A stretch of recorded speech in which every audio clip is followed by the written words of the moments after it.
네, 여러분, 우리 고전시대 18세기 중반부터 19세기 초 다 잘 훑어보았습니다. 모든 장르에 걸쳐서 이제 드디어 여러분이 제일 편안하게 느낄 수 있는 그러한 음악사적 시기로 들어가네요. 자, 오늘 19세기의 시대적 배경부터 시작하죠. 1800부터 1900년까지 19세기를 다 관통하는 낭만주의에 드디어 들어가게 됩니다. 왠지 괜히 여러분 낭만주의 그러면 말만 들어도 좀 편하게 공부할 수 있을 것 같아. 이렇게 또 기쁨에 숨을 쉬시는 분이 계실지 모르겠는데 굉장히 우리가 생각하는 보통 그냥 상식적으로 생각했던 낭만주의와는 또 다른 점이 많다고 느끼실 수 있어요. 한번 강의를 들어보면서 짚고 넘어가 보도록 하죠. 자, 시대적 배경이 어땠는가? 이제 낭만주의 외에 다양한 그 낭만주의는 하나의 사조였고요. 로맨티시즘. 이 시기에 다양한 사조들이 나오게 돼요. 그래서 이제 그것들이 긴밀한 연결하는 가운데 이 음악사에서의 낭만주의 시대가 펼쳐지거든요. 그러니까 비단 한 가지만, 그러니까 로맨티시즘만 있는 것이 아니라 우리가 그냥 시대로 나눌 때 로맨틱 피리어드로 이렇게 낭만주의에 포함되는 이 시기이지만 사실 그 흐름은 여러 가지 사조가 복합이 되는데 이제 음악사적으로는 낭만주의고요. 그것을 한번 보죠. 문학이나 미술 등의 다른 예술과 밀접한 관계를 맺고 있죠. 뭐 이건 물론 다른 사조들도 마찬가지였죠. 음악이 비단 딱 음악만으로 존재하지는 않죠. 그 시대적 배경, 정치, 뭐 경제, 문화 모든 면에서 문화 속에서도 문학, 미술, 뭐 건축, 의상 모든 거랑 다 밀접한 관계인데 특히 이 낭만주의 19세기는 세계사적으로도 굉장한 변화와 요동치는 그런 세기였기 때문에 음악에서도 굉장히 할 게 많을 것 같아요. 자, 음악적인 차원에서는 처음에는 그 음악 형식은 다 고전주의 너무나 건축가적인 이거를 잘 다듬어 놨기 때문에 굉장히 잘 형성이 된 그 형식적인 면, 장르의 양식적인 면 이런 거는 고전주의 것을 그대로 다 받았다고 할 수 있습니다. 이 19세기에 들어와서는. 그렇지만 고전 음악과 낭만주의 음악은 우리가 잘 모르는 사람이 그냥 여러분 음악 전공 안 한 사람이 들어도 완전히 달라요. 음악 스타일은. 그렇지만 많은 것을 고전주의로부터 이제 배우고 받아들인 거죠. 작곡가들이. 자, 음색, 다이나믹. 그런 데서 음역, 그런 데서 이 19세기 음악은 18세기와 딱 다른 점 한 가지를 주자면 확장이에요. 굉장히 범위를 넓힘. 그건 우리가 유추해 볼 수 있죠. 모든 것들의 범위를 넓혔어요. 그리고 화성적으로도 색채가 풍부해졌고 다양한 화성을 썼다는 거. 고전주의에서는 첫째도 둘째도 강조했던 게 일반적인 그렇게 계몽주의 사상에 의거해서 자연스러워야 된다. 누구에게나 친근해야 된다. 그리고 그러면서도 격조가 있게 균형이 맞아야 된다. 그러니까 상당히 강조했던 균형, 이 논리가 약화되고 사실 낭만에서 추구했던 거는 굉장히 극적인 겁니다. 드라마틱한. 그런 극적인 형식적인 것들이 탄생하게 됐어요. 극적인 형식의 원리. 사실 여러분 낭만주의 그러면 처음에 우리가 생각할 때 로망스, 로맨티시즘 그러면 뭔가 사랑을 근본으로 하기 때문에 굉장히 뭔가 포근하고 예쁘고 아름답고 사랑을 지향으로 한다. 로맨틱하다. 그러면 사랑스러운 걸 떠올리게 되죠. 그렇지만 여러분이 19세기 이것을 들으면 아시게 되겠지만 로망스의 원뜻이 나중에 나오게 되는데요. 이 한계를 넘는 것을 뜻해요. 그러니까 정해져 있는 것을 넘어서는 그것을 뚫고 나가는 더 진전하는 이런 뜻이 담겨져 있거든요. 그 생각은 못했죠. 그러니까 현실에서는 일어나지 않을 어떠한 이상향, 유토피아적인 파라다이스 뭐 이런 뜻도 같이 있고 네, 어쨌든 지금의 이 현실을 넘어서는 것을 말합니다. 도약을 하는 거죠. 그게 이제 로망스거든요. 그래서 짚어보도록 하죠. 극적이고 그런 형식 원리가 탄생되고 균형이라는 고전주의적인 이상은 이제 약화됐다. 그리고 아까 모든 것과 긴밀히 연결됐다고 그러는데 그 근본적 사상이 바로 유기체론입니다. 유기체론은 하나만 존재하지 않고 그 한 가지가 모든 것과 다 연결되어 있는 거예요. 융합이 되고 연결이 돼서 비단 한 가지만 움직이는 것이 아니라 다 같이 움직이는 거예요. 그게 이제 그런 원리가 이 19세기에는 예술적인 원칙에 적용이 됩니다. 그러니까 유기체론적인 사고란 무엇인가? 그것을 좀 더 짚어보면 이제 모든 사물 안에서 통일성을 찾고자 하는 거예요. 각각의 개성이 있지만 다 연결되어서 통일성을 찾고자 하는 그런 이론적 사고를 유기체론적 사고라고 할 수 있고요. 이게 19세기에 흐르고 있는 사고였어요. 그리고 이제 각각의 부분적인 것을 통일성 있게 연결을 해줘서 하나의 작품을 구상한다. 네, 19세기 음악 구조에 이것이 바로 굉장히 반영이 된 사고 방식이에요. 그래서 고전 시대에는 우리가 하이든을 필두로 그 발전부에서 주제 동기 가공 작업이라는 걸 통해서 하나를 딱 내세웠으면 그걸 잘게 쪼개서 발전을 시켰다면 이제 19세기에서는 조금 다른 게 그렇게 그거를 뿌리로 해서 이렇게 나뉘어진 게 아니라요. 이거는 각각 다른 것들을 같이 손으로 맞잡고 하나를 통일시키는 거예요. 좀 다르죠. 네, 이런 유기체론적 사고가 바로 19세기 낭만주의의 그 사상의 근간을 이루었다. 그러면 이제 정치 사회적 배경을 이제 돌아보지 않을 수가 없죠. 이때에는 이제 굉장히 새로운 유럽이 탄생되었습니다. 유럽의 판도가 다시 새로 짜졌는데 일단 프랑스에서는 혁명이 일어났어요. 굉장히 나폴레옹이 이제 나폴레옹 시대가 끝까지 이어질 줄 알았는데 그것이 좌절되고 다른 모든 유럽 연합국들에 의한 그런 패배를 한 다음에 나폴레옹이 사람들이 너무 허탈한 거예요. 우리의 꿈을 다 이루어줄 정말 대단한 영웅인 줄로만 알았는데 저것도 한계가 있구나. 그게 다가 아니었구나. 그래서 이제 여러 가지 요소가 되게 되고 그때 당시만 해도 이제 계속 주변에서도 뭐 크고 작은 전쟁들도 있고 사람들이 살기가 팍팍하고 이러다 보니 프랑스 혁명이 이제 시민혁명이 일어나게 되고 이들은 자유와 평등의 열망을 간절히 하게 된 거죠. 자, 영국은 산업혁명이라는 거대한 이제 이 사회적인 변화가 일어나게 되면서부터 굉장히 사람들의 의식이 더 깨게 되고 이제 근대 사회로 나가게 되는 발판을 마련하게 된 거죠. 그런가 하면 주변의 프랑스, 독일, 이탈리아, 스페인 같은 이런 다른 유럽들은 군주제, 다시 또 자꾸 이렇게 움직임이 시민들로 인해서 일어나는 이런 나라들을 보면서 이런 다시 유럽이 안 되겠다. 다시 또 우리가 군주제를 취하자. 거기로 다시 복귀를 해서 괜히 권위를 또 드러내다 보니 또 아래들 민초들은 또다시 혁명을 일으키게 되고 이런 순환이 된 거죠. 그래서 1830년에 이렇게 혁명들이 유럽 전역에서 막 그 프랑스 시민혁명을 필두로 해서 여기저기 막 번지듯이 일어나게 되어서 유럽 전역으로 1848년에 확산이 되게 됩니다. 그래서 낭만주의는 이제 사람들이 지쳐가는 거예요. 이제 권위도 너무나 많이 받아봤고, 그러니까 지배를 받아봤고, 그런 다음에 자기네들의 모든 꿈을 이루어줄 그런 영웅적인 탄생도 바랬지만 그게 영원하지 않다는 걸 알았고, 정말 이 땅에서는 최고의 권위는 없구나 이런 생각. 그리고 전쟁들, 뭐 혁명들 이런 게 나오다 보니 슬픔이 가중되고 인간이 허무한 게 좀 발산이 되고, 그래서 저항과 슬픔, 또 사회적인 위기 상황, 그리고 개개인이 받았던 그런 만족하지 못하는 어떤 충격적인 트라우마들 이런 것들이 복합이 돼가지고 또 혁명이 가져온 어떤 절망감과 상실감의 그런 결과로서 상당히 그 급진적이고 자유롭고 보수적인 게 함께 가는 이런 성격을 띠었다고 합니다. 그 당시 배경이. 그리고 한편에서는 또 민족이라는 그 자의식적인 개념이 싹트게 됐고요. 자, 그래서 이런 뭔가 어수선하고 절망감도 느껴지고 뭔가의 기대를 걸었던 것이 물거품으로 되고 이런 어수선한 배경들 속에서 이 19세기 사회와 음악은 어떤 모습을 띄었나. 음악가들도 이제 위상의 변화를 겪게 됐어요. 아무래도 그렇게 어수선하다 보니까 후원해줬던 그런 지배계층의 후원 제도가 약해지게 된 거예요. 그래서 음악가들은 경제적인 부담을 안게 되었고요. 뭐 그런 어수선함 속에서 음악회가 뭐 활발히 일어났겠나요? 네, 그런 것들도 아무래도 잦아들게 되니까 경제적 부담 속에서 이제 더 이상 어떤 거에 구속되지 않은 어떤 자유로운 예술가상 이런 것들을 꿈꾸게 되었어요. 그런 위치를 추구하게 되었습니다. 이제 한 가지 그때나 지금이나 계속 뭔가 희망은 중산층이죠.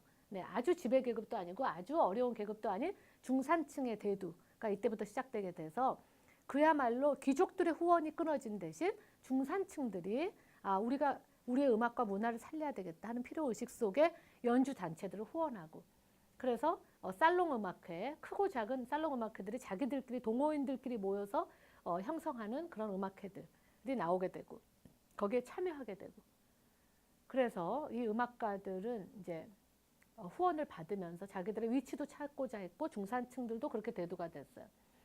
그리고 음악 외적인 사람들이 다른 길을 걷다가 음악에 눈을 돌린 그런 경우들도 보게 됐어요. 그게 이제 이케이 호프만이라던가 슈만, 베를리오즈 이런 사람들이 원래 본업이 음악이 아니었거든요.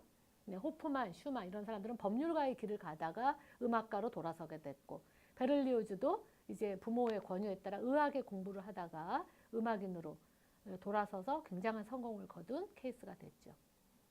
자, 중산층이 대두되고 시민들이 일어나게 되고 산업혁명이 일어나고 도시 산업화로 인한 그런 도시들이 자꾸 발달함에 따라 이제 긍정적이게는 오페라 극장들, 연주 회장들, 그리고 음악 교육 기관들, 그리고 이제 합창단, 네, 이런 것들이 설립이 되게 됩니다. 그래서 19세기 중반에는 여러 도시에서 공공연주회가 성행하게 되고요. 인쇄술의 발달로 이제 출판 악보들이 많이 쏟아져 나오게 되고, 이제 각 도시마다 대학들이 설립되게 돼서 교육기관이 활발해지고 음악 같은 것도 교육을 받게 되고, 그리고 또 악기가 대량으로 생산되게 됐어요. 어쨌든 경제가 돌아가면 뭔가 자꾸 만들어내게 되니까 이제 악기들이 쏟아져 나오고 음악 소비자도 생기고 악기도 구매하고 이제 음악에 관련된 책도 사게 되고 악보도 사고 음악 연주회장도 찾아가고 이런 소비자들이 확보되면서 이제 전문가는 말할 것도 없고 음악 아마추어를 위한 이러한 이제 작곡들도 하게 되고 이제 그런 분위기였어요.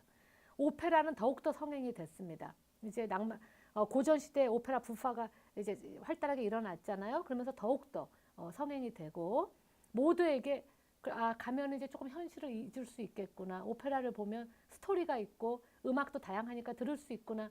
점점 유행이 되고 대중들에게 친숙한 그런 장르로 자리매김하게 됩니다.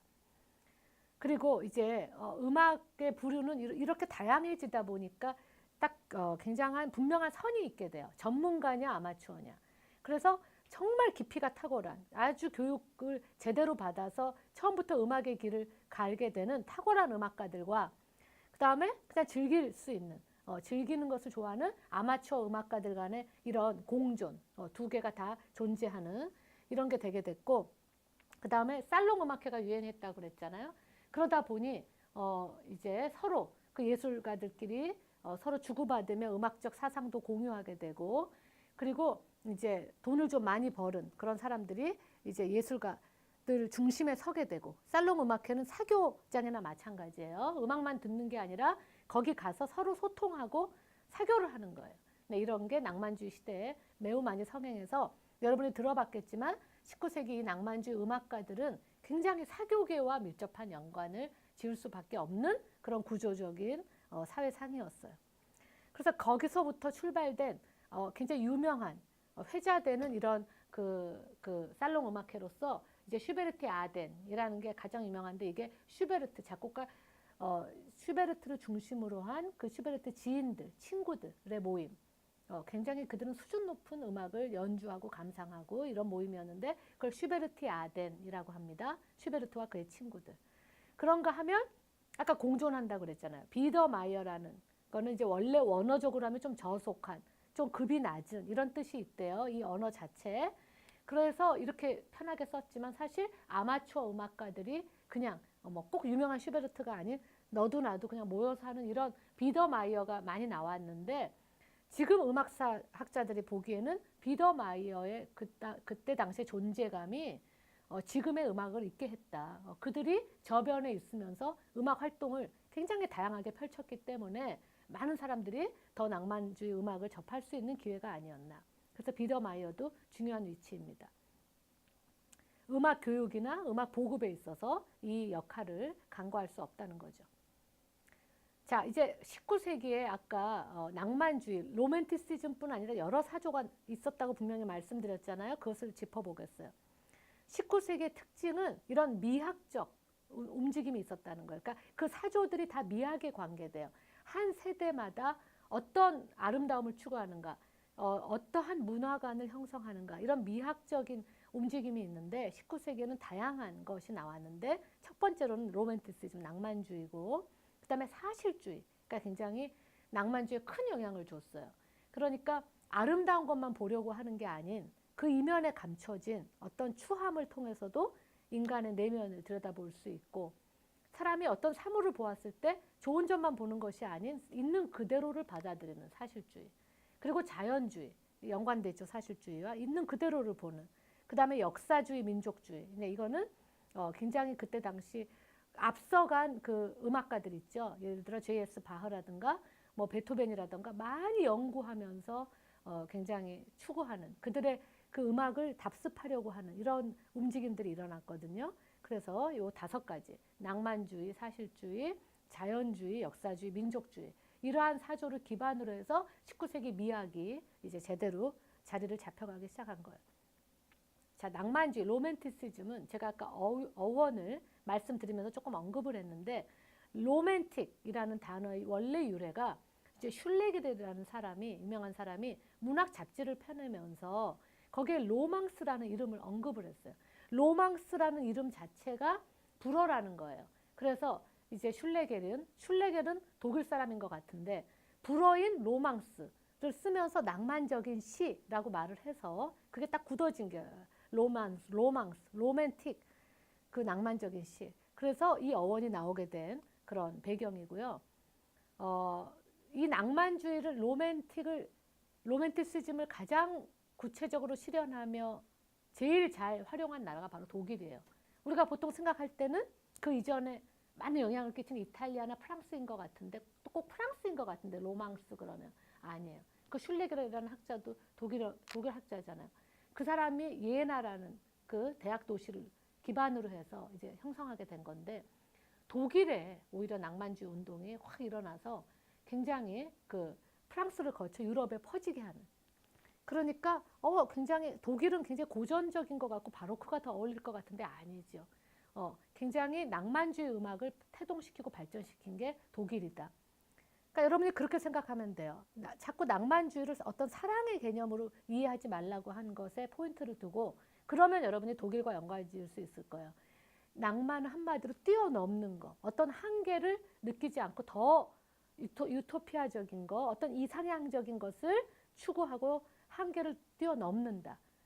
그래서 여러분이 독일을 한번 생각해 보시면 될 거예요. 독일은 뭐 신학의 나라, 철학의 나라, 모든 생각하는 사고에 기반이 된 게 굉장히 독일 민족성이고 독일이라는 나라잖아요. 그래서 이 낭만주의도 독일로서부터 굉장히 태동이 되고 굉장히 많이 실현이 됐다. 뭔가 뛰어넘는 한계를 극복하고자 하는 그런 의지, 모험적인 거, 네, 이런 것들을 예상하시면 될 거예요. 여러분이 선입견으로 가지고 있었던 그 로맨티시즘과는 조금 차이가 있지 않을까 그런 생각이 듭니다. 자, 슐레겔이 로망스를 선택한 이유는 그 단어가 민중의 단어였다는 거. 그래서 18세기 말, 19세기 초에 시작된 이 낭만주의 운동은 굉장히 그 민중의 언어이기 때문에 사회의 고급 계층보다는 어떤 개인의 고유함, 개인적인 고귀함, 그 존대감, 이런 것을 중요하게 여긴 그러한 계몽주의 사상으로부터 그 예나 독일의 그 대학 도시를 중심으로 해서 확산이 된 거라고, 시작이 된 거라고 보시면 돼요. 즉 개인을 중요시 여긴 낭만주의 예술가들은 어떤 공동체나 집단보다도 개인을 중요시 여겼거든요. 그래서 이들의 주관적인 감정의 세계가 제일 중요한 거예요. 그러니까 모든 사람들이 이건 너무 슬픈 현실이야. 아무리 이래도 각 개인이 아니야, 난 슬프지 않아. 여기서 희망을 봐. 난 이게 기뻐. 이렇게 말하면 그게 더 중요하다는 거예요. 자, 바로크 때 또는 그 다음에 고전 시대도 조금 그 영향이 있었지만 바로크 때 중요한 거는 공동체의 감정이었어요. 한 가지 딱 공동체에서 이건 기뻐, 이건 황홀해. 그러면 다 그런 거를 추구했는데, 이제 낭만주의 시대에는 각각 개개인의 고유함이 강조가 돼요. 개인의 감정이 제일 중요해요. 그래서 계몽주의가 중시한 객관적인 논리, 그러니까 고전주의 사상이죠. 클래시시즘, 객관적인 거, 그리고 이성적인 거, 이런 것만 가지고는 우주 만물과 자연의 이치를 다 분별할 수 없다고 생각한 게 이 낭만주의 정신이에요. 어떻게 그렇게 단순하냐. 그냥 이성만으로 이게 옳아, 이게 글러 이렇게 생각하는 거가 다는 아니지 않느냐. 즉 개개인의 감정으로 개인이 어떻게 느끼는가 이게 더 중요하지 않느냐. 거기에 비중을 둔 그런 시야라고 할 수 있죠. 즉 로맨틱, 이 낭만주의에서 중요시 여기는 거는 각각 다양한 견해와 다양한 그 시각이에요. 다양한 시야. 자, 고전주의가 절제와 균형적인 것을 아름다운, 그러니까 객관적인 아름다움을 추구했다면, 그래서 조화로움과 그런 균형, 합리적인 것을 추구했다면 낭만주의는 보편적인 그렇게 객관적이고 보편적인 걸 그런 원칙과 한계를 뛰어넘는 무한함, 숭고함을 추구했다는 거예요. 제가 아까 자꾸 그 언어를 강조한 이유를 아시겠죠, 여러분? 뛰어넘는 어떤 모험의 그런 것을 뛰어넘는 한계를 뛰어넘는 자, 이 무한함이란 현실에서 사실 이룰 수 없는 것들이 많아요. 그래서 예술가들의 끝없는 갈망, 어떤 추구함 이런 거를 쫓았다는 거예요. 이 낭만주의가. 그래서 이 낭만주의에서 제일 이상적으로 보는 것은 천재. 천재는 뭐 노력해서 얻는 게 아니라 그 사람 자체가 상당히 현실에 안주하지 않고 뭔가 미래를 바라보며 한계를 뛰어넘는 그리고 자기의 어떤 현실도 파악할 줄 아는 이런 능력을 있는 그 능력을 가진 사람이라고 본 거죠. 천재를. 그래서 낭만주의에서 가장 이상적으로 보는 어떤 인간은 그런 천재적인 지향성이에요. 그럼 우리 범인들은 뭐야? 우리 평범한 사람들은? 자, 그게 아니라 개개인의 감정을 중시하면서도 그만큼 현실에서 존재할 수 없는 뭔가 가장 중요하다고 생각하는 이상향적인 거를 추구할 수 있는 이런 능력인 거죠. 자, 왜 이렇게 됐을까요, 이들이? 그 시대적 배경을 간과할 수 없잖아요. 아까 상실감을 느꼈다고 했잖아요. 어떤 지배계층의 나폴레옹을 근거로 한 프랑스에서도 실망을 느꼈다고 그랬잖아요. 영원할 수 없는 어떤 영웅감, 영원할 수 없는 지배력, 권위 이런 거에 대한 상실감, 네, 실망 이런 것에서 도피해서 자기 나름대로의 상상의 나래를 펴고 무한한 세계를 동경하는 이게 바로 낭만주의에서 추구하는 그 비현실적인 환상, 네, 이런 것도 많이 음악적 소재가 되죠. 자, 이게 바로 낭만주의의 사조예요. 자, 그래서 음악과 회화에서도 물질적이고 어떤 일상적인 늘 평범한 사람들이 접할 수 있는 이러한 것을 추구하다기보다는 오히려 아니야. 그 너머에는 뭐가 있어. 더 높은 거, 더 이상적인 거, 더 신비로운 거. 네, 이런 거를 더 추구하고자 하는 그런 움직임이 있었죠. 그리고 고전주의는 굉장히 형식을 강조했잖아요. 건축물 같다고 했잖아요. 소나타 형식 그런 거를 벗어날 수 없잖아요. 왜냐하면 객관적이고 합리적이어야 되니까 고전주의가. 그런데 낭만주의는 아니야. 형식보다는 개개인의 감정이 더 중요한 거예요. 개개인이 어떻게 느끼는 거가. 그래서 표현 방식에 있어서도 꼭 아름다운 것만 추구하지 않아요. 아까 19세기 사조 중에 하나, 미학의 관점 중에 하나, 사실주의. 있는 그대로, 추한 것도 그대로 받아들이는. 이게 바로 낭만주의 정신이에요. 음악에 있어서는 사실 그러면 19세기 와서야 이런 낭만주의적인 사상이 그제서야 정착이 됐냐가 아니라 사실 그 이전에도 추구해보면 조금 비슷한 개념들이 나왔어요. 그래서 우리 교과서에서 보면은 그게 바로 C.P. 바흐의 그 정고전 시대 형식이었던 질풍노도가 나왔죠. 질풍노도. 굉장히 드라마틱한 것을 추구했다. 확장을 원했다. 자, 이미 거기서도 조금 이 냄새가 났고요. 그 다음에 베토벤, 후기 작품들 이런 데서도 어떤 한계를 뛰어넘는 것을 극대화한 것을 추구했잖아요. 이미 낭만주의 정신이 묻어난다고 볼 수 있죠.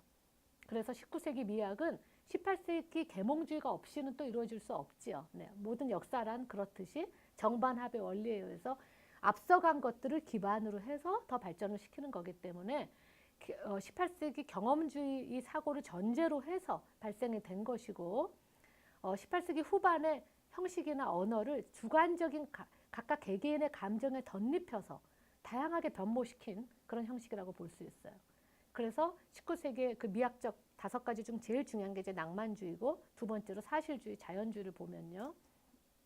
사실주의, 자연주의는 경험주의적인 사고에서 이끌어내어진 사상이라는 거죠. 19세기 후반에는 그래서 처음에는 이게 낭만이 막 뛰어넘는 거, 뭔가 현실에서 이루어지지 않는 거, 환상적이고 신비스러운 이런 걸 막 추구하다가 이제 점점 19세기 후반에 가면서는 야, 그건 너무 비현실적인 거야. 그런 경향이 수그러지면서 사실 내가 경험하는 것만이 진짜 내 생각이야. 경험주의와 병행하는 사실주의. 네, 그런 것을 기본으로 해서 이제 예술들이 많이 탄생하게 됐어요.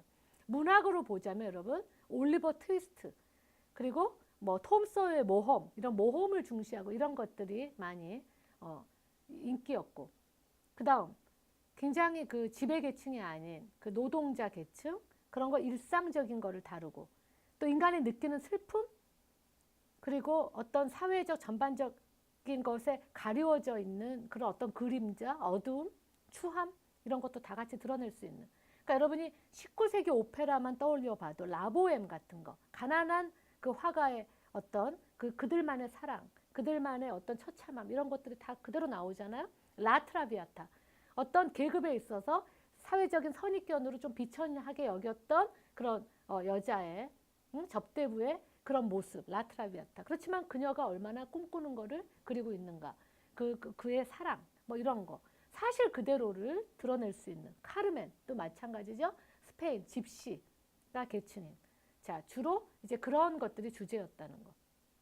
그래서 낭만주의 시대에 사실주의, 자연주의 이렇게 밀접한 연관이 되는 미술 작품들은 그때 당시 민중을 이끄는 여신이라고 해서 막 이렇게 가슴을 드러내면서 추구하면서 깃발을 가지고 가는 이런 모습들. 그다음 이런 거를 그린 회화가 아주 민중을 이끄는 여신으로서 이게 유명한 작품이었고요. 도를 깨는 사람들, 노동자 계층의 일상을 다룬 이런 회화들이 사실주의를 보여주는 작품이라고 할 수 있습니다. 자, 우리가 19세기에 가장 중요한 사조가 낭만주의였고요. 로맨티시즘. 그 다음에 이제 그 자연주의와 사실주의로서 그런 것들이 19세기를 형성하는 하나의 그 사조라고 했잖아요.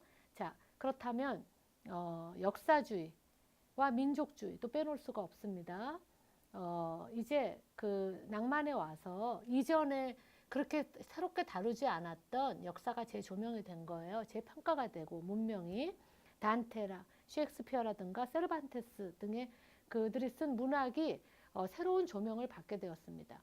19세기에 음악에서도 역사주의는 유럽 각국에서 그 선조 작곡가들에 대한 존엄성, 그 존경심 이런 것들을 계속 이제 발굴하게 되고 예를 들어 팔레스트리나 여러분 잘 아시는 그 교회 음악의 대가였던 그 르네상스 팔레스트리나와 그 다음에 요한 세바스찬 바흐 바로크 시대의 그런 그들을 통한 부활 운동이 이제 19세기 낭만 시대에 이렇게 나오게 됐다는 거예요. 자, 당시 바흐의 부활 운동은 독일 음악계의 중심 운동이 돼서 어떤 굉장히 움직임으로 그렇게 나타나게 됐고요. 평균율 곡집이 그냥 감추어져 있다가 1800년에 출판이 되었어요. 네, 쓰여진 건 한참 전인데 1722년, 44년 그런데 이제 19세기에나 그렇게 오랜 수십 년이 지나고 출판이 되고 1802년 바하의 정기도 이제 포르켈이라는 사람이 써서 이제 이렇게 세기가 지나면서 바하의 재조명이 활발하게 일어나게 되었습니다. 그래서 이런 그 옛 양식의 재발견은 19세기 음악계에 뭔가 변화를 가져다 주었어요. 이제까지 뭔가 뛰어넘으려고 한 그런 낭만주의적 정신만 가지고 있었던 그들이 그 선배 음악가들에 대한 재조명으로 다시금 그들조차도 나의 경쟁 상대로 보는 거예요. 지금 나의 동년배들 작곡가들만 경쟁 상대가 아니라 그 말은 즉 그 선배 작곡가들이 사용했던 음악 양식이라든가 음악 문화라든가 사조들을 같이 자기도 같은 경쟁 상대로 해서 자기 작곡 기법에 다 수용도 좀 해가면서 또 쓸 수 있는 그런 식이었죠. 그리고 베토벤은 그때 당시에 또 이렇게 회화를 보면 이제 리스트도 이렇게 연주를 할 때 피아노 위에 악기 위에 베토벤 흉상이 있는 걸 볼 수가 있어요. 리스트 살롱 음악회에서 즉 베토벤이 모든 그 음악가들의 존경의 대상이 되는 그런 악성으로서의 그런 모습을 지녔습니다. 이제 프란츠 리스트는 교회 음악의 미래라는 1834년에 글에서 굉장히 이제 자기가 회심을 했으니까 교회 음악으로서 유명했던 그 작곡가들의 음악을 발굴하고 소개하는 그런 입장이었죠. 예를 들어 팔레스트리나라든가 바흐도 굉장히 존경했죠, 리스트가. 자, 그래서 이제 민족주의 작곡가들에게는 또 이제 역사, 민족 다 이렇게 이어져 있다고도 볼 수 있는데 아무래도 민속주의적인 민요 선율, 민속춤 이런 것들이 그런 민족 의식에 대한 자각이 낭만주의와 그 경향이 곁들여져서 고유의 민족주의 음악으로 나타나게 되었습니다.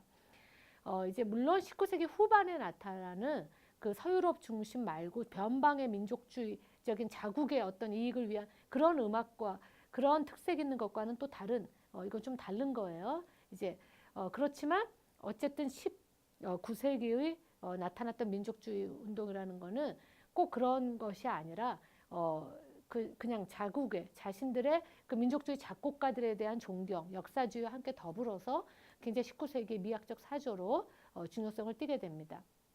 자, 19세기 낭만주의에서 이제 마지막으로 절대음악과 프로그램 음악은 이제 계속 강조될 요소인데요. 절대음악은 음악 외적인 요소가 전혀 첨가되지 않은 순수 기악 음악입니다. 그러니까 이런 미학을 따르게 되는 음악 장르는 아무래도 흔들림이 없이 변함없이 세워져야 되니까 고전시대의 교향곡은 굉장히 단단한 건축물과 같은 존재라고 그랬어요. 그리고 고전시대의 현악사중주, 그 다음에 소나타라는 장르는 이제 소나타 형식이 세워짐으로써 흔들림이 없는 그런 장르였죠. 그런데 이제 프로그램 음악은 이런 순수 음악 말고 여기에 어떤 음악 외적인 요소가 첨가가 되는 거예요. 시, 소설, 뭐 신화, 그림 등을 소재로 작곡하게 된 것이 프로그램 음악이라는 겁니다. 이제 말이나 가사로 표현할 수 없는 그런 주제들이 음악으로는 표현이 가능하다고 생각했죠. 그러니까 이제 표제, 이렇게 제목을 붙인다는 거는 작곡하는데 어떤 소재가 될 뿐이었고 그렇지만 목표는 아니었다는 거. 제목이나 그런 좀 붙는 그런 것들이 목표가 아니라 그냥 작곡가의 의도, 이 곡을 쓰게 되는 의도를 밝히고 그것에 따라 선율, 화성, 리듬, 음색이 이제 그려질 수 있는 그런 거기 때문에 목표가 아니라는 거예요. 그냥 표제는. 그렇지만 이제 프로그램 음악은 다른 이제 요소들이 섞여 있는 거다. 이전과는 달리 19세기 프로그램 음악의 목적은 묘사라기보다는 표현에 있었다는 거죠. 분위기, 정서, 감정들을 만들어냈고요.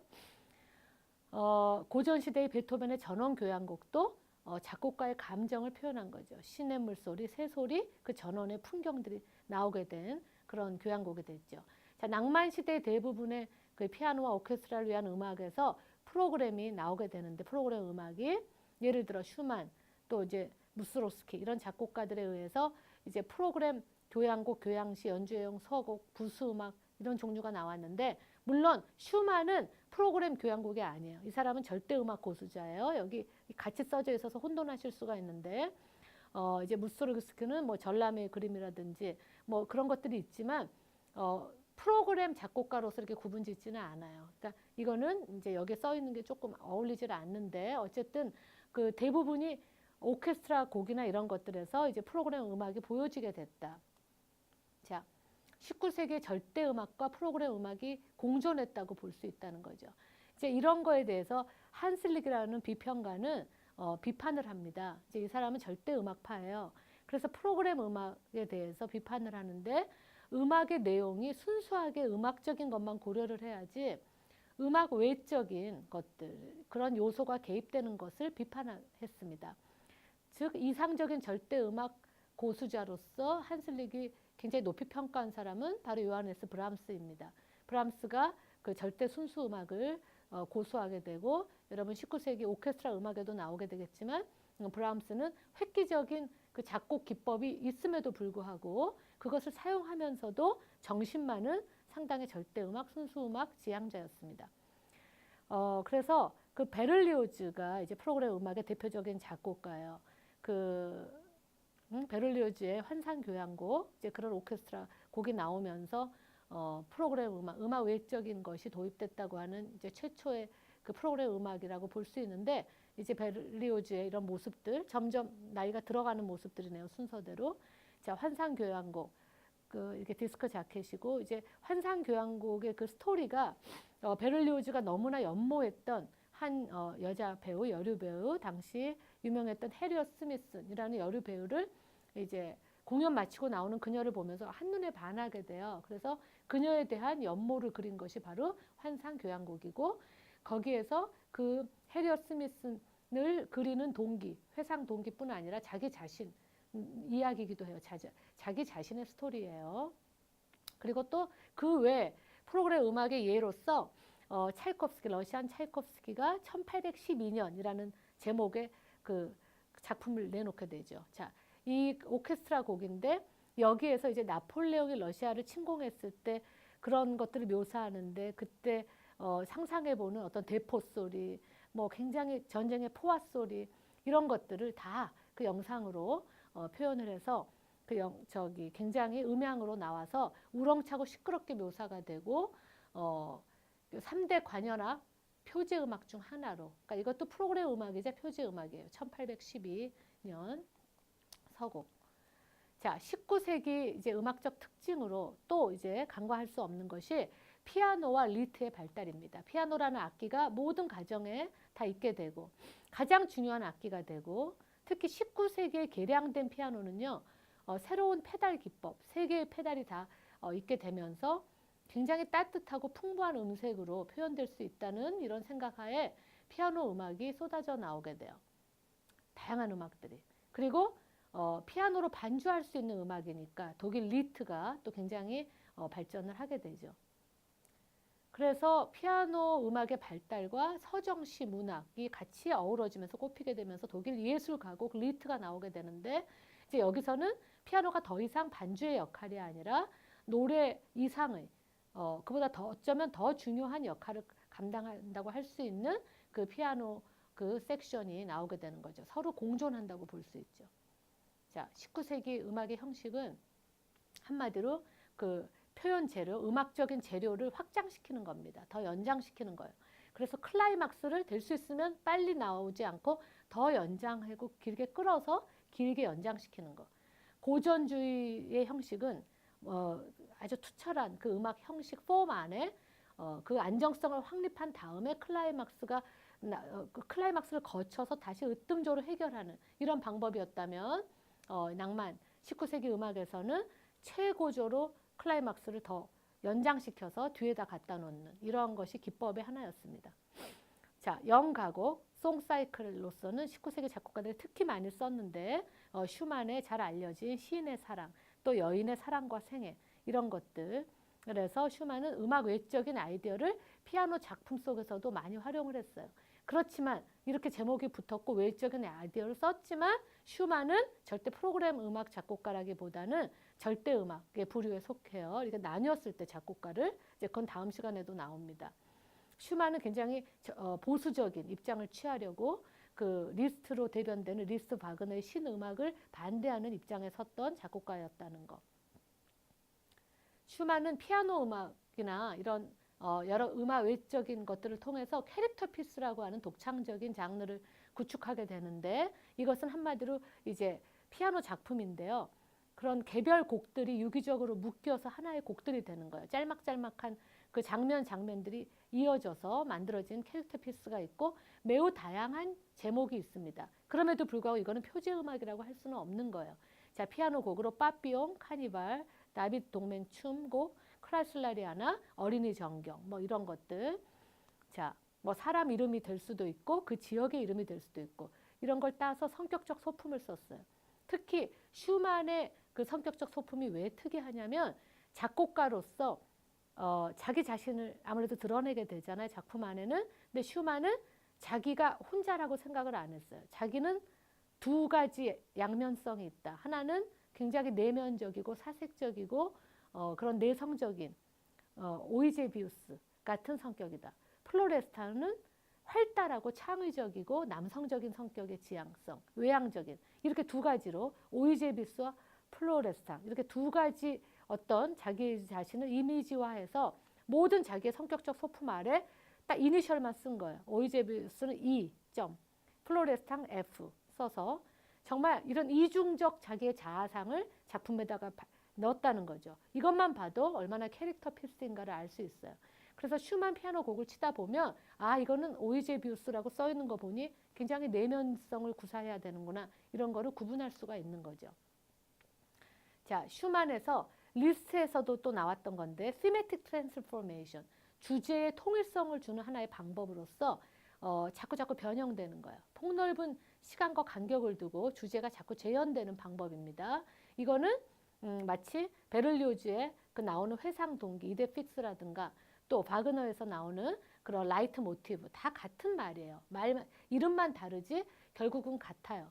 어떤 동기라든가 어떤 부분이 꼭 이렇게 회상이 되면서 또 주제가 변형이 되면서 이전의 주제와 연관이 있는 회상하게 되는 이런 것들이 다 낭만의 어떤 기법이었다고 할 수 있습니다. 작곡에.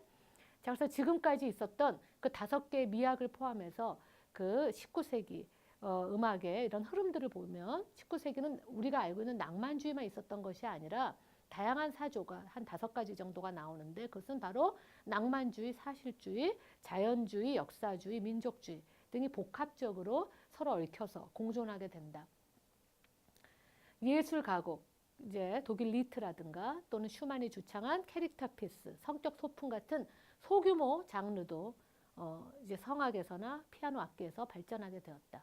그리고 절대음악, 순수 절대음악뿐 아니라 음악 외적인 내용을 갖는 프로그램 음악이 굉장히 성행하게 되었다. 이 낭만주의의 5가지 미학과 더불어서 이제 이것이 발전하게 되었다. 음악적인 특징으로는 고전주의에서 이제 확장된 음악 어법으로 음색과 다이나믹이 훨씬 더 연장이 돼서 클라이막스를 뒤로 연장시켜서 하는 그런 해결을 연장시키는 굉장히 확장된 음악 언어였다. 그리고 형식으로서는 여러 소품을 모아 하나의 연작으로 탄생시켰다. 예를 들어 연가곡, 송사이클이라든지 아니면 캐릭터 피스 같은 거. 조그마한 소품들을 모아서 큰 하나를 형성하는. 그래서 이런 것들은 제일 처음에 말했던 낭만주의 유기체론하고도 연결된 거죠.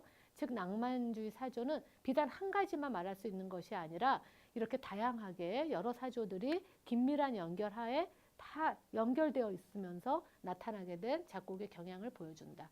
네, 거기까지. 그래서 19세기에 이런 다양한 사조와 특히 낭만주의를 중점으로 한 이러한 경향들을 살펴보았습니다. 감사합니다.